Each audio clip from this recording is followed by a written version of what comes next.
The Lion King gave us a story filled with heart, adventure, and unforgettable characters. But there was one character who almost made it in and could have changed everything. His name was Meethu. He was originally meant to be Nala's little brother, a tiny troublemaker with a huge heart and big dreams. But he never quite made it to the final movie. So today, let's take a look at what would have happened if Meethu was in The Lion King all along. If he'd been in the movie, we would have seen a completely different side of Simba because he would have dragged Meethu along everywhere, and the three of them would have been the ultimate troublemaking squad. Every day would have been an adventure. Simba would come up with wild ideas, Nala would roll her eyes and go anyway, and Meethu, he'd be the small one always trying to prove himself. Simba might have been the future king, but Meethu had the biggest energy. He'd constantly try to show he was just as brave. And when Simba suggested sneaking into the elephant graveyard, Meethu would have been the first one to say, "Let's do it."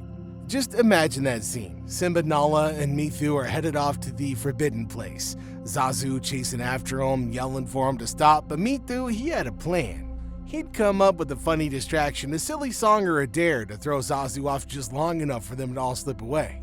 Once they reached the graveyard, Meethu would try to act tough. He'd step ahead of Simba and say, "I got this." But when the hyenas showed up, reality would hit a little too hard. Meethu would freeze. It would take Nala jumping in front of him to protect him and Simba slapping Shinzi to snap him back into action. It would also make Mufasa's rescue even more dramatic. 3 cubs in danger, 3 little lives saved in one big roar. And when Mufasa scolded him afterward, it wouldn't just be talking to Simba, he'd give Meethu a speech too, one about knowing your limits and the true meaning of courage. But Meethu, being young and full of emotion, wouldn't forget the fear he felt that day. He'd start to pull away, not from Simba, but from himself. He'd feel like he didn't do enough to protect his friends. Now that's when Scar would take a notice in him. Scar always looked for weakness. He'd see the doubt in Meethu's eyes and slowly, he'd start talking to him. At first, just small chats. A compliment here, a story there. Then, more dangerous thoughts. He'd make Meethu think that he needed to prove himself, that he needed to be braver, stronger, that maybe Simba wasn't the only one destined for greatness. And when Scar set his plan in motion, the one with the stampede, he'd use Meethu as bait. Scar would send Meethu to the gorge, pretending he needed help. Simba, loyal as always, would rush in after him. "Meethu's in danger," he'd yell. The moment Simba reached the gorge, Scar would trigger the stampede.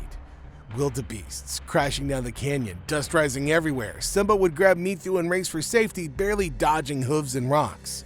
When Mufasa came, it would be even more intense. He wouldn't just be saving his son, he'd be saving 2 cubs. And in the end, when Scar let Mufasa fall, Meethu would watch it happen. Too scared to speak, too shocked to move. After the stampede, Scar would lie to both Simba and Meethu. He'd say that Mufasa's death was their fault, that they distracted him, that they were the reason the king was gone. And Scar wouldn't stop there. He'd send the hyenas after Simba, as in the original movie, but Meethu, he would keep him close. He'd twist the guilt deeper, convincing him that he had no place in the Pride Lands anymore. Meethu would believe it, and in the silence of the night, he'd leave, not knowing that Simba had survived, not knowing that Nala was searching for them both. With Simba gone and Meethu vanished, Scar's grip over the Pride Lands would grow stronger. Sarabi would mourn 2 missing cubs, Nala would grow distant, filled with pain and questions, and Scar would rule with fear, hiding the truth about what really happened at the gorge. But deep down, Meethu would still be out there, somewhere far from home, wishing that he would have done things differently, wondering if he'd ever be forgiven, and maybe, just maybe, planning a way to make things right. Far from Pride Rock, Meethu would wander through thick jungles and wide savannas, searching for shelter, food, and answers. His paws would grow tired, but he would keep going. Even though he was scared, something inside him would keep him strong. Maybe it would be the memory of Nala, or the hope that Simba was still alive somewhere. At first, he wouldn't want to speak to anybody. He would hide in tall grass whenever bigger animals passed. In his heart, he would believe everything was his fault, that he had failed the Pride Lands, that he'd failed his sister.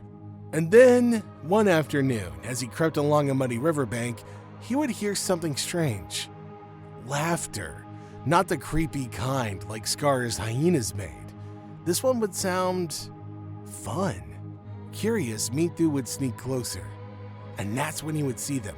A warthog rolling in the mud and a meerkat dancing in circles. Their names?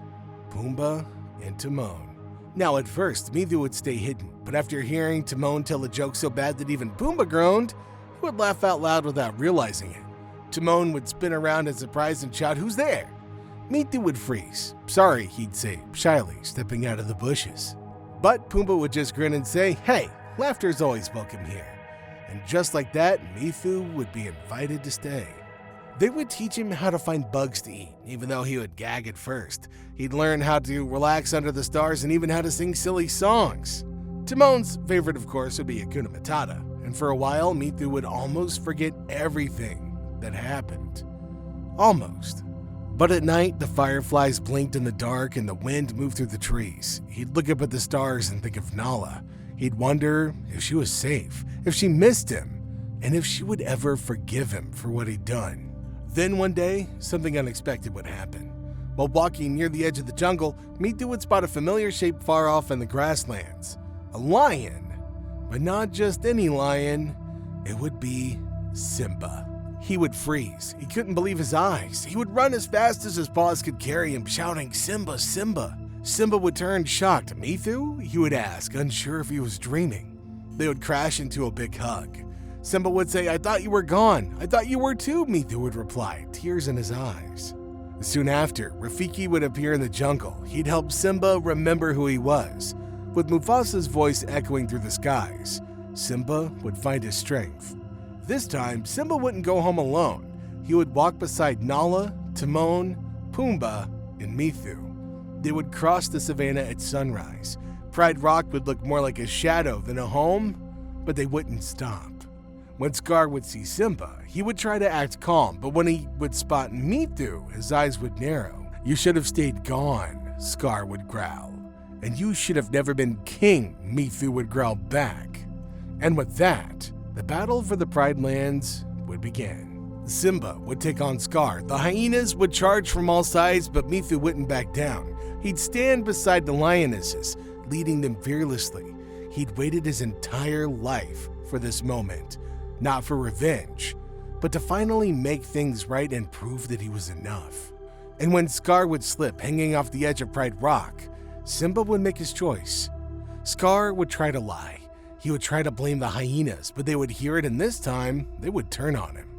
And with that, Scar's circle would end. The Pride Lands would finally be free. So what do you think? Would this version of events have made for a better movie? Let me know what you think in the comments section down below. Until next time, Hakuna Matata.